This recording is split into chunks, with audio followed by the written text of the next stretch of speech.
Work பண்ணிட்டு இருக்கோம். December shoot போகிறேன். தீபாவளி அன்னைக்கு டைட்டில் அனௌன்ஸ்மெண்ட் கொடுக்குறேன். இது வந்து ஒரு நானும் ரிச்சர்ட் சாரும் பண்ணுற இன்னொரு படம். எங்களோட சக்திக்கு மீறி ஒரு படம் ட்ரை பண்ணுறோம். ஸோ ரொம்ப புதுசாக இருக்கும். இது இந்தியா ஃபுல்லாக பேசப்படக்கூடிய ஒரு படமாக இருக்கணும்னு நினச்சி ஒர்க் பண்ணிகிட்ருக்கோம். ஸோ மற்ற அப்டேட்ஸ் எல்லாமே உங்களுக்கு வந்து நவம்பரில் வர ஆரம்பிக்கும். இப்போ ஹீரோயின் பார்த்துட்ருக்கோம் படத்துக்கு. எல்லா ஒர்க்கும் முடிஞ்சு ஸ்கிரிப்ட் இருக்கலாம், லொக்கேஷனும் ஹீரோயினும் தேடிட்டு இருக்கோம். எல்லாம் முடிஞ்சோடனே உங்களுக்கு அப்டேட் சொல்கிறேன். இன்னும் கொஞ்ச நாள் டைம் கொடுங்க, நல்ல அப்டேட். அந்த படத்துல கிராஃப்ட் இருக்குமா? கிராஃப்டை பற்றி ஒரு இயக்குனர் பேசினாங்க. கிராஃப்ட் ஒழுங்கா பண்ண தெரியல ஒரு சில இயக்குநர்கள் சொன்னாங்க. அந்த படத்துல கிராஃப்ட் இருக்குமா தெரியல. அவரு நல்லா பண்ணியிருந்தாருன்னா அவரோட படம் ஓடி இருக்கணும்ல. கிராஃப்டை பற்றி பேசுகிறவங்க அவங்க படத்தை வந்து சக்ஸஸ் பண்ணிட்டு பேசட்டும். வேற ஏதாவது கேள்வி கேளுங்க. எல்லா இயக்குனருமே அவங்க வாழ்க்கை வரலாறு ஷூட் பண்றாங்க. உங்களுடைய வாழ்க்கை வரலாறு யாராவது ஷூட் பண்ணக்கூடிய வாய்ப்பு இல்லை. நான் சென்னையில் பிறந்த வளர்ந்தேன் பிரதர். எனக்கு என்ன இருக்க போகுது? உங்களுக்கு எல்லாம் இருக்க வரலாறு தான் எனக்கு இருக்க போகுது. நான் ராயபுரத்தில் பிறந்து வளர்ந்த ஒரு சாதாரண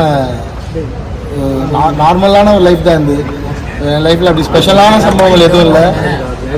என் லைஃப்பை வந்து படமாடுகிற அளவுக்குலாம் ஒரு பெரிய கண்டென்ட்லாம் இல்லை. நார்மலாக உங்களை மாதிரி ஜாலியாக பிறந்து வளர்ந்த ஒரு சாதாரண மனுஷன் தான். முன்னணி ஹீரோக்கள் கூட நீங்க மூவி பண்ணலாப்லாம் ஏதாவது ஐடியா இருக்கா? இல்லை, இந்த ஒரு வருஷம் நான் கடந்து வந்தது காரணம் ஒரு ஹீரோ கூட கமிட் ஆகி ஒரு பெரிய நிறுவனத்துக்கு அட்வான்ஸ் வாங்கினது தான். அவங்க ஆரம்பிக்கிறதுல சில காலதாமதங்கள் ஆச்சு. அவங்களுக்கு நிறைய பிரச்சனைகள் அவங்க பண்ண படங்களில் இருந்ததால் இந்த ஒரு வருஷம் படம் பண்ண முடியாமல் வெயிட் பண்ணேன். ஸோ அவங்கக்கிட்ட சொல்லிவிட்டு நான் என் ஸ்டைலில் போயிட்டு ஒரு படம் பண்ணிட்டு வந்துடுறேன்.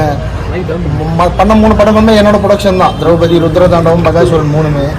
ஸோ நான் மறுபடியும் போயிட்டு என் ஸ்டைல்லே ஒரு படம் ப்ரொடியூஸ் பண்ணுறேன்னு சொல்லி இப்போ எனக்கு ஒரு ப்ரொடியூசர், கோ-ப்ரொடியூசர் ஜாயிண்ட் ஆகிருக்காரு. ஸோ நானும் அவரும் சேர்ந்து பண்ணுறது தான் அடுத்த படம். முடிச்சுட்டு என் ஸ்டைல் படம் தான் சார். என் ஸ்டைல் இது வரைக்கும் என்ன படம் பார்த்தீங்களோ அதேமாதிரி ஒரு படம் தான். ஸோ இது முடிச்சுட்டு மறுபடியும் பெரிய ஹீரோ கூட ஒர்க் பண்ண ட்ரை பண்ணுவேன். அவர் யார், எந்த கம்பெனின்றதெல்லாம் அவங்களே அனௌன்ஸ் பண்ணுவாங்க. சினிமா நடிகைகளுக்கு பாதுகாப்பு இல்லைன்னு ஏமா கமிட்டி அவர் அறிக்கை விட்டுருக்காங்க. அதை பற்றி என்ன சொல்றது? அது உண்மைதான் சார். தமிழ் சினிமாலுமே அந்த பிரச்சனை இருக்குது. யாரும் வெளிப்படையாக அங்கே பேச மாட்டாங்க. அதுக்கு காரணம் பாதிக்கப்பட்டவங்களும் அதை சம்மந்தப்பட்டிருக்காங்க. அவங்களோட சம்மந்தத்தோடு தான் நிறைய தப்புகள் நடக்குது. நான் வந்து பெருசாக இந்த சினிமா மக்களோட இன்னைக்கு இண்டஸ்ட்ரியில் இருக்கவங்க கூட எனக்கு நட்பு இல்லை சார். ஸோ என்னோடய ஸ்டைல் ஆஃப் ஃபில்ம் மேக்கிங், என்னோடய ஸ்டைல் ஆஃப் மூவி மேக்கிங்கே வேறு. நான் ஒரு ஐலாண்டு மாதிரி தனியாக ஒர்க் பண்ணிகிட்ருக்கேன். எனக்கு நான் செவி வழியாக கேட்ட செய்திகள் நிறைய வந்து என்னை மீட் பண்ணுற ஆர்டிஸ்ட் வந்து நிறைய புலம்பியிருக்காங்க, நிறைய பிரச்சனைகளை சொல்லியிருக்காங்க. அதெல்லாம் அவங்க தான் சொல்லணும், நான் சொல்லக்கூடாது, ஆதாரம் இல்லை. ஆனால் இங்கே அந்த பிரச்சனைகள் இருக்குது. பெண்களுக்கு நிறைய பிரச்சனைகள் இருக்குது, ஆண்களுக்குமே இங்கே சினிமாவில் நிறைய பிரச்சனைகள் இருக்குது. நிறைய எப்படி பெண்கள் வந்து பாலியல் ரீதியாக துன்புறுத்தப்படுறாங்களோ அது மாதிரி நிறைய ஆண்கள் வந்து பணம் கொடுத்து நடிக்க வைக்கிறேன்னு சொல்லி ஏமாற்றி நிறைய பேர் பொருளை இழந்திருக்காங்க, பணத்தை இழந்திருக்காங்க, வாழ்க்கை இழந்திருக்காங்க.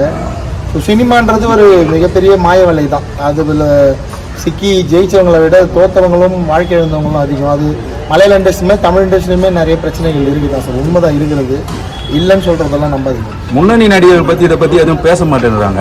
அவங்களுக்கும் டைவர்ஸ் அந்த மாதிரியான இஷ்யூஸ்க்கு போயிட்டு இருக்கு. அவங்க மனைவிகள் வந்து சினிமாவில் சம்மந்தப்பட்ட கூட பர்சனல் இஷ்யூஸ் வேணாம் சார். டைவர்ஸ் பற்றிலாம் பேச வேணாம். அவங்க எல்லாரும் மனுஷன், உங்களுக்கு இருக்கும், எனக்கு இருக்கும், அதெல்லாம் பேச வேணாம். இது பொதுவான கருத்து, பொதுவான விஷயம். ஏன்னா நான் சினிமாலேயே நிறைய பெண்களுக்கு சப்போர்ட்டாக நிறைய விஷயம் பேசுறதால இதை பற்றி பேசுறதுல ஒன்றும் எனக்கு பயமோ அச்சமோலாம் இல்லை.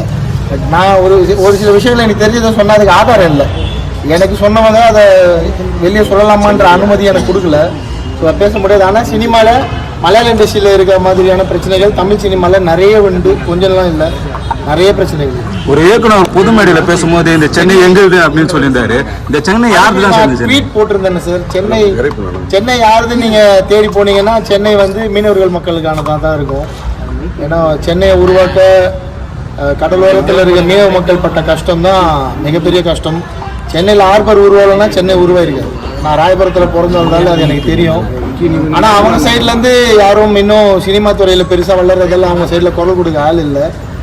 சொல்லணும்னா அவங்க தான் அதை சொல்லணும், மற்ற யாரும் அதை சொல்ல முடியாது. சென்னை அனைவருக்குமானது தான். இப்போ கோட் படம் பார்த்தாச்சா? கோட் படம் பார்த்து ரிவ்யூவே கொடுத்தேன். எனக்கு ரொம்ப பிடிச்சிருந்தது கோட் படம். வெங்கட் பிரபு சார் சூப்பராக பண்ணியிருந்தாரு. அதில் அந்த விஜய் சாரோட அந்த ஃபாதர் கேரக்டர், ரொம்ப மெச்சூர்டான கேரக்டர் வந்து ரொம்ப ரசிக்கும்படியாக இருந்தது. அது இன்னும் கொஞ்சம் நேரம் கூட அந்த கேரக்டர் எக்ஸ்டெண்ட் பண்ணியிருக்கலாம்.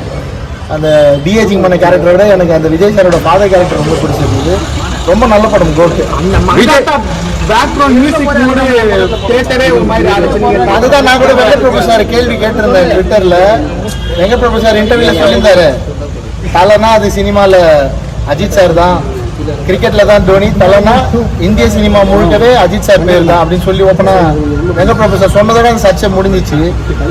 அந்த நடிகை பேசினது அவங்களோட அறியாமை. அவ்வளவுதான். அது விஜயகாந்த் சார் ஏஐல வந்திருந்தாரு, அது எப்படி இருந்தது? உங்களுக்கு யாருன்னா ஏஐல எடுத்துன்னு வரணும்னு நீங்க யாரை நினைப்பீங்க எடுத்துட்டு வரணும்? இல்லாத இப்ப இங்க இல்லாத ஒரு நடிகர், ஒரு அரசியல் தலைவர்.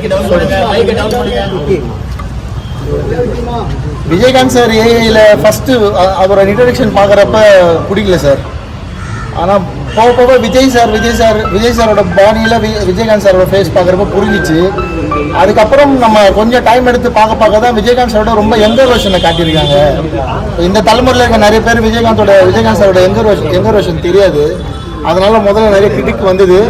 ஆனால் நீங்க படமா ஒரு 2 நிமிஷம் 3 நிமிஷம் அந்த கேரக்டர் பார்க்குறப்ப உங்களுக்கு பிடிச்சிரும். எடுத்தோடனே ஃபர்ஸ்ட் கிளான்ஸ்ல வந்து திருப்தியா இல்லை சார். அந்த போக போக அந்த கேரக்டர் ரொம்ப நல்லா இருந்தது. விஜயகாந்த் சாருக்கு மிகப்பெரிய ஒரு ஆனராகவும் இருந்தது. எனக்கு அந்த மாதிரி ஒரு ஏஐ உருவாக்கணும் அப்படின்னா நான் சிவாஜி சாரை உருவாக்கணும்னு நினைக்கிறேன்.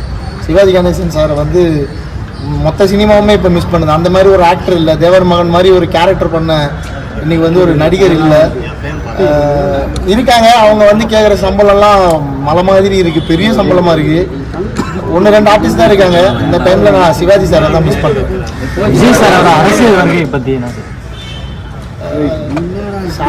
ஒரு யார் சார் வேணாம் சொல்லுவாங்க, நல்ல விஷயம்தான். தமிழ்நாட்டுக்கு ஒரு புது தலைவர், இளைஞர்களுக்கு பிடிச்ச ஒரு தலைவர் உருவாகிறது நல்ல விஷயம்தான். விஜய் சாரும் அதே ரூட்லேயே போறாரு, தப்பான ரூட்டில் போறாரோன்னு வருத்தமாக இருக்குது. இந்த 2-3 நாளாக விநாயகர் சதுர்த்தி வாழ்த்துக்கள் சொல்லாதது, ஓணம் பண்டிகைக்கு வாழ்த்துக்கள் சொன்னது கொஞ்சம் வருத்தமாக இருக்குது. விஜய் சாரை வந்து அரசியல் வரணுன்னே வார்ம் வெல்கம் தான். விநாயகர் சதுர்த்திக்கு மட்டும் ஏன் சார் இவ்வளவு இந்த மாதிரி எல்லாம் இருக்கு? வேற எத்தனையோ பண்டிகைகள் இருக்கு, அதை மட்டும் மார்க் பண்ண காரணம் பயம்தான் சார். விநாயகர் சதுர்த்தி அப்படின்னா இந்துக்கள் பண்டிகை ஆயிடுது. நீங்கள் இந்துக்களுக்கு ஆதரவு கொடுத்தீங்கன்னா இன்னைக்கு இந்தியாவில் ஆளக்கூடிய பிஜேபிக்கு சப்போர்ட் பண்ணுற மாதிரி ஒரு தோரணை நீங்களாம் உருவாக்கி விட்டுறீங்க. அதனாலே நிறைய பேர் இந்துக்கள்லாம் இருக்கவங்க விநாயகர் சதுர்த்திக்கு வாழ்த்து சொல்ல பயப்படுறாங்க. நீங்கள் கொஞ்சம் அதை சரி பண்ணிக்கிட்டீங்கன்னா நிச்சயமாக எல்லாரும் விநாயகர் சதுர்த்தி வாழ்த்துக்கள் சொல்லுவாங்க நம்புறேன். விநாயகர் சதுர்த்திக்கு வாழ்த்துக்கள் சொல்கிறது வேற, நீங்கள் பிஜேபிக்கு சப்போர்ட் பண்ணுறது வேற. ரெண்டுத்தையும் ஒன்றா பார்க்குற மனநிலை தயவு செஞ்சு விடுங்க. அப்போ தான் இன்னும் ஓப்பனாக நிறைய பேர் வந்து வெளிப்படையாக வாழ்த்துக்கள் சொல்லுவாங்க. Thank you sir.